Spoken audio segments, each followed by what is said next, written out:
Program activated.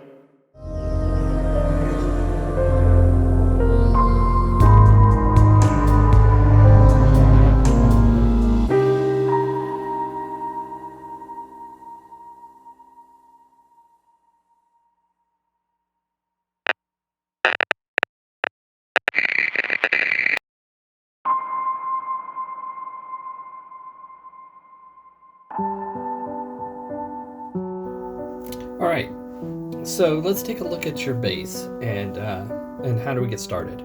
So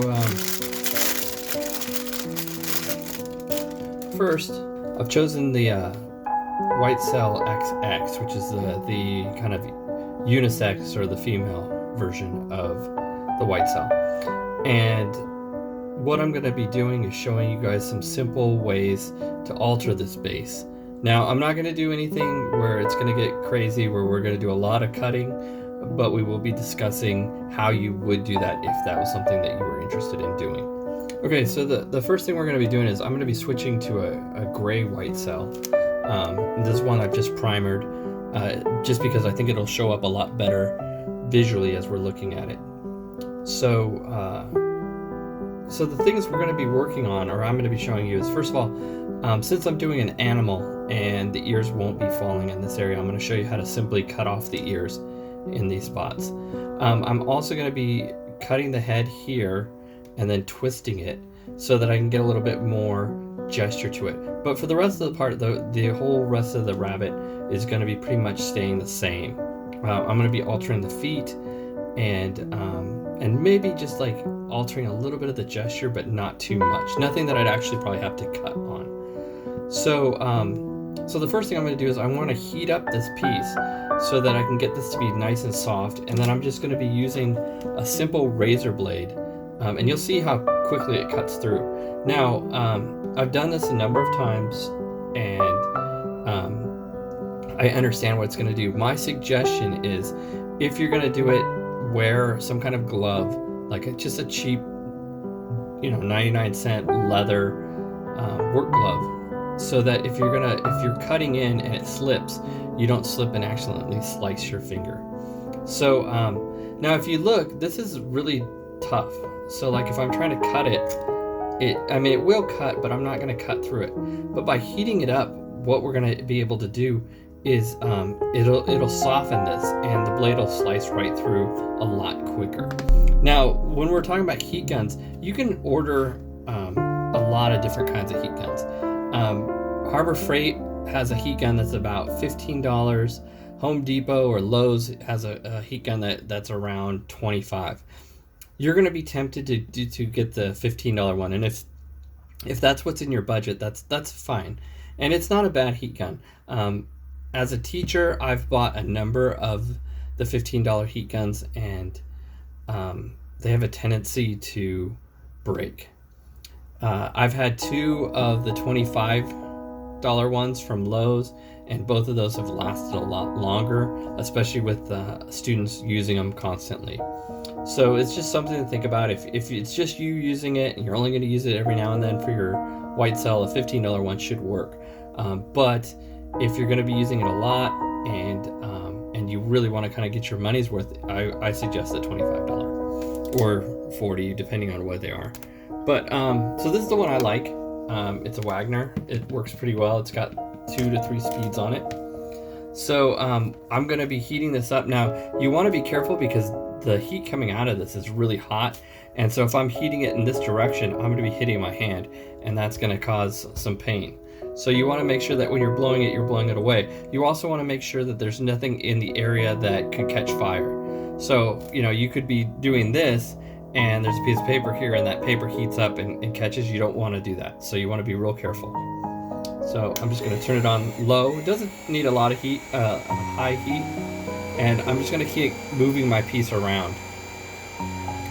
Now the other thing is I've got the window open and a fan going, because you do not want to breathe the fumes as they go. So the best thing to do would be to do this outside, or open up the garage or wherever it is your workspace. Make sure that there's a good draft going through, because the fumes from the resin they're not good to breathe. So I'm just going to kind of keep moving it around, I want to make sure that that heat gets all into the piece.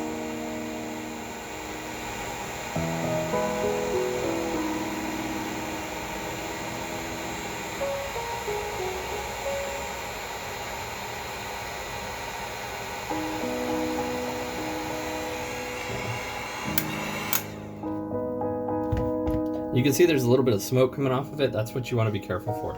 You don't really want to be breathing that. Now, with it hot, this should kind of just like slice right through. You can see there it went. Nice and quick.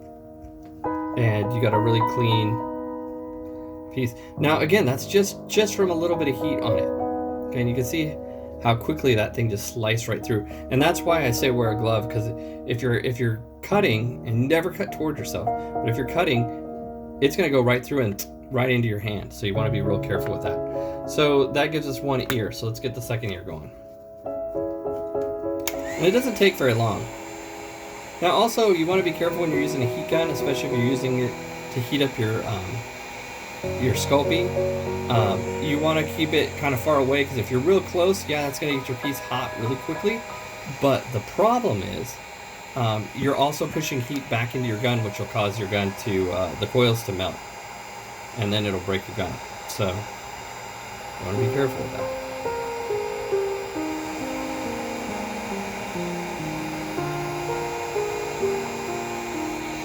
Okay, and some nice and hot, turn it off.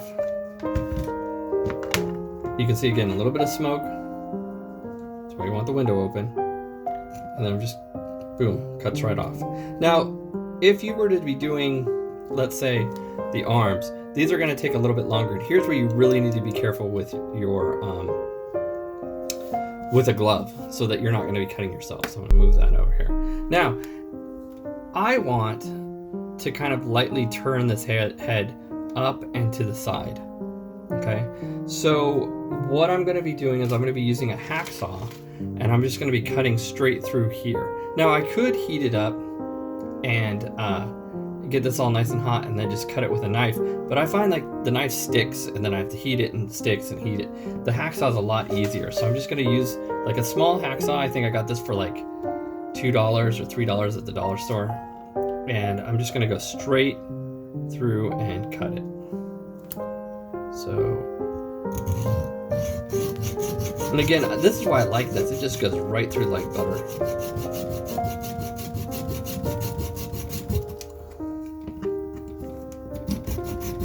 Well, maybe really cold butter.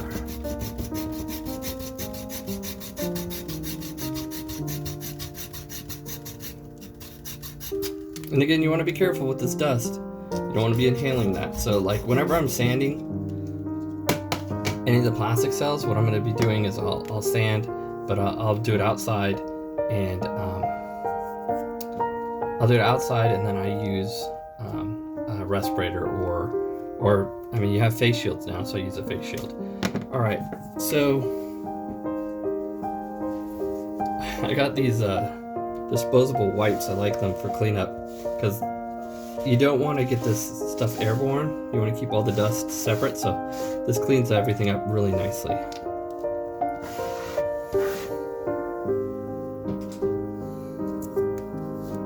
Okay, so now we have the head separate. And now I can turn it. So instead of, I can play around with my gesture to it. All right. Now, a lot of times what I'll do is I'll take a drill, and I'll be doing this in a little bit, you'll see. I'll drill in here and here, and then I can add something to hold it together, so that when I put my epoxy on, I don't have to wait for the epoxy to dry before it is ready to go. Now, when I used to use the earlier white cells, the surface was really smooth. And so a lot of times what I would do is take a razor blade, and I'd go through and I'd score all the surface to get it really scratched up. You can use a Dremel, you can use sandpaper, something for clay to grab onto and hold onto that, because sometimes it'll slip. So my suggestion is taking some kind of tool to kind of scrape it up. The nice part about the newer white cells is because they have all of this musculature through here. So you're seeing all of this muscle that's pulling against the lips. Because of that, you don't have to use as much. So maybe on the back, I might take this and kind of lightly go through and just give it a little scoring to kind of help the clay adhere to the outside of this project. So again, it doesn't take a lot, but you do want to kind of score this up. And so you can see how it's kind of getting scratched.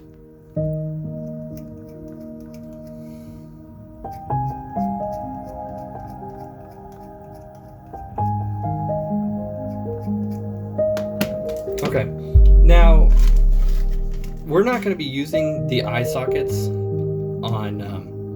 on this one, so but I do want to show you how those work. And so these are just a collection of beads that I keep for eyes.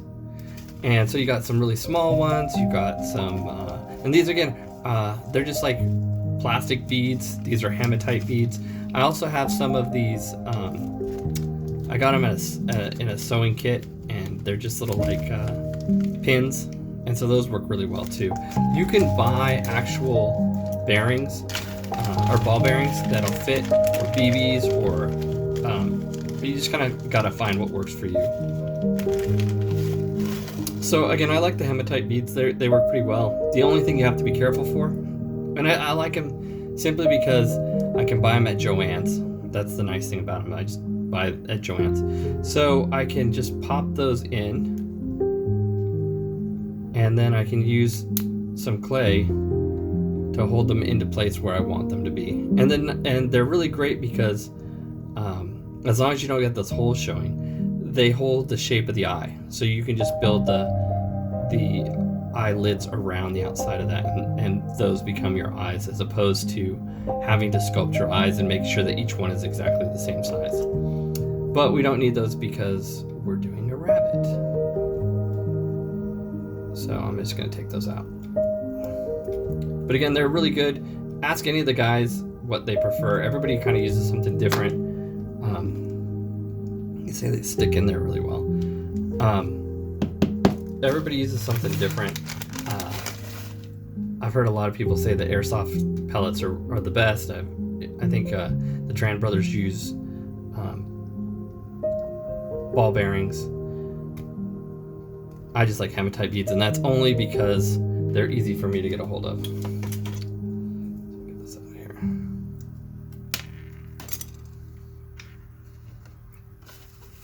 And because they're really inexpensive. Okay. So this is a epoxy sculpt. It's called JB Weld. It's a plumber's epoxy, and the nice thing about this is, whereas the Apoxy Sculpt takes 3 hours, this is really quickly, sets really quickly, and you're looking at this time as a set time of 5 minutes. Ultimate cure time before you can start sanding on it is about an hour. So we're going to take some of this, and we're going to mix it together the same way we would with the Apoxy Sculpt. Now, the one big drawback with this, and this is what I've used for a long time, is it smells horrible. And when I started using it in the classroom, one of the things I heard a lot from students was like, oh my gosh, what's that smell? It smells like something's burning. It smells like asphalt. It's just a disgusting smell. And the Epoxy Sculpt and the Magic Sculpt, I find have a much better aroma. So if I have the choice, those are the ones I like to use. But if I'm on a pinch and I want to do this quickly, I like to use the JB Weld. Okay, and as you can see, the inside's darker than the outside. One part is the epoxy that hardens. The other part is the mechanism that kicks the epoxy and makes it harden quickly. So I'm just going to take a little bit. I don't need that much. I'm just pinching so it's even mixture. I like to have a little bit of water, so this is some painting water that I'm going to be using later on. And again, make sure you have an open window. Make sure that you're not just sitting in a room with no fan or anything and breathing this in. So I'm just going to take a little bit of water, and I'm just going to squeeze it together. And so I'm mixing it. You can see I'm trying to get that all one color. So it looks like this one's going to be kind of a nice dark gray. I wear gloves because where a lot of them say like it's okay to mix without gloves, a lot of them, you know, you watch a plumber do this, or like when I worked at I spent a summer working for an amusement park ride company. We were just like sticking our hands in the barrel and pulling out the stuff and working. But you want to be careful because your body can build up an allergy to it and it'll make your hands itch, which, you know, I've got friends that say that doesn't really bother them. But I don't know. I just think it's not really worth it to have one more thing wrong. So you can see now it's all one color. And I can now add this around the neck, keeping a little water on my finger, and I can kind of smooth that in. Now again, you got 5 minutes. Normally when I do this, I play music and I find a song that's about, you know, I find a couple songs that are about 3 minutes, and so I figure if I start on one song, by the time the second song is done, I better have this in place. It's also kind of nice when you're working these just to kind of like sit for 5 minutes and see what 5 minute feels like, because